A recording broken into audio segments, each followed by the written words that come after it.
Islampur model স্কুলে নতুন এক টিচার আসে, যার নাম রূপা। রূপা ম্যাডাম ছিল ভীষণ রাগী। সে অন্য স্কুল থেকে বদলি হয়ে ইসলামপুর চলে এসেছে। গুড মর্নিং স্টুডেন্ট, আমি হচ্ছি রূপা, তোমাদের নতুন টিচার। আজ থেকে আমি তোমাদের ক্লাস নেব। আর তার আগে সবাই একটা কথা কান খুলে শুনে রাখো, আমি কিন্তু দুষ্টুমি করা একদম পছন্দ করি না। আমার ক্লাসে যেন কোনো হট্টগোল না হয়, বুঝেছো?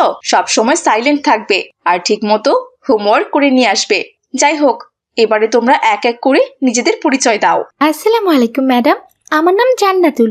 আসসালামু আলাইকুম ম্যাডাম, আমার নাম মিলি।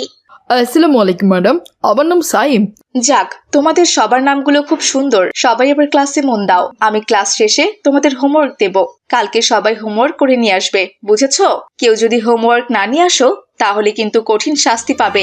এই বলে রূপা সেখান থেকে চলে যায়।